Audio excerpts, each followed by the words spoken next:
Hello বন্ধুরা, তোমরা কেমন আছো? আজকে হয়তো আমার ভয়েস দিতে গিয়ে মাঝে মধ্যে একটু বেঁধে যেতে পারে। কেননা আজকে আমার শরীরটা ভালো না, ভীষণ ঠান্ডা লেগেছে। আজকে আর রান্নার ভিডিওটা আমি শ্যুট করতে পারিনি। তো এখানে মা রান্নাবান্না করে ফেলেছে প্রায়। আর হচ্ছে মা যেহেতু ভিডিও শ্যুট করতে অতটা ভালোভাবে পারে না, ওইজন্য আরকি ভিডিও শ্যুটটা করা হয়নি রান্না করার সময়।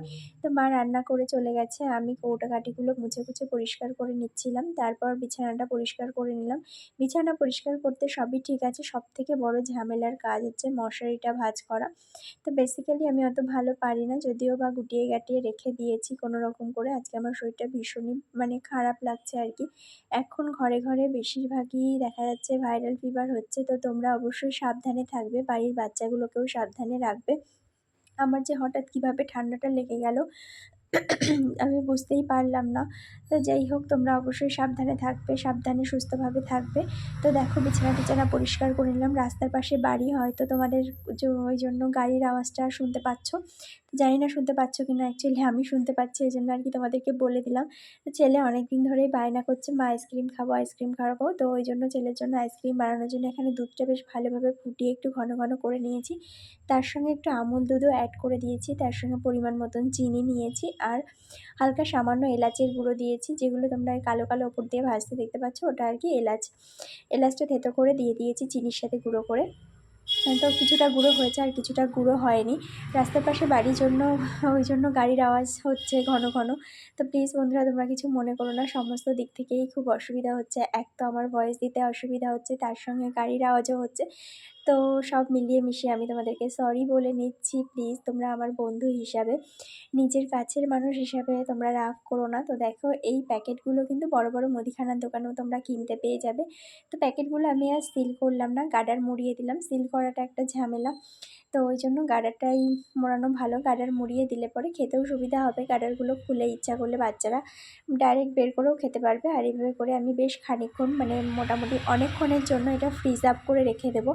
অনেকক্ষণ ফ্রিজ আপ করে রাখার পর কিন্তু এটা অনেকটা বেশ সুন্দর হয়ে যাবে। দেখো, এখন কিন্তু ভেতরে একদম তরল দেখা যাচ্ছে। এটাকে আমি বেশ খানিকক্ষণের জন্য ফ্রিজ আপ করে রেখে দেবো।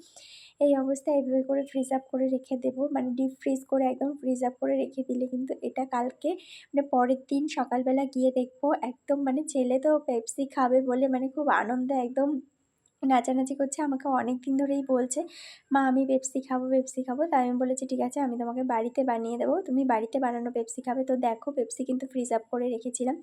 একদম রেডি হয়ে গেছে। তো আমি আর আমার ছেলে পেপসি খাচ্ছি। আমার যদিও বা ঠান্ডা লেগেছে, কিন্তু পেপসির লোভটা আর সামলাতে পারলাম না।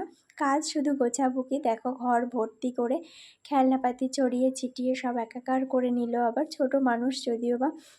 আমারও শরীরটা ভালো না, আমার কাছেও বেশি আসতে পারছে না। যেহেতু ভাইরাল ফিভার, আমি ওই জন্য ওকে বলছি আমার কাছে বেশি আসতে হবে না। কেননা ওর স্কুলে এখন এক্সাম চলছে, ক্লাস টেস্ট। ওর যদি এখন শরীর খারাপ করে তাহলে ও পরীক্ষাগুলো দিতে যেতে পারবে না। এই কারণের জন্যই আরকি ওকে আমি বলছি যে, "আমার কাছে অত এসো না বাবা, তাহলে তোমারও ঠান্ডা লেগে যাবে।" তো এই জন্যই খেলাধুলা করছে আরকি। ঘরের মধ্যে সারাদিন একাই থাকে, কী আর করবে? খেলনাপাতি নিয়ে এভাবে করে বসে খেলে। আর তার সঙ্গে দুষ্টুমি তো আছেই। তো দেখো, ওদিকে সব কিছু গুছিয়ে গাছিয়ে নিয়ে একটু শুয়ে নিয়েছিলাম দুপুরবেলা। তারপর আবার সন্ধ্যাবেলা উঠে চা বসিয়ে দিলাম। বেশ একটু লবঙ্গ, আদা-টাদা দিয়ে বেশ ভালো করে চাটা করেছি আরকি। কেননা যেহেতু ঠান্ডা লেগেছে, লবঙ্গ, আদা দিয়ে চা খেলে বেশ ঠান্ডার লাগলে পরে বেশ মাথাটা যন্ত্রণা করলেও মাথাটা ছাড়ে।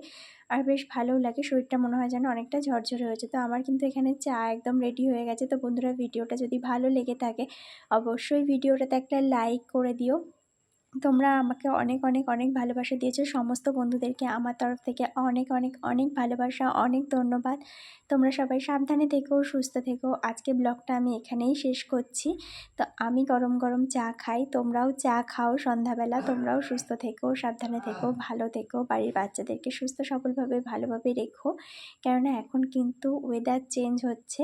প্রচণ্ড গরম থেকে বৃষ্টি হচ্ছে বাইরে। তো একটা ঠান্ডা ওয়েদার পড়ছে। ওয়েদারটা অনেকটা চেঞ্জ হয়েছে। কখনো গরম, কখনো ঠান্ডা। তো এইজন্য সবাই সাবধানে থেকো। টাটা।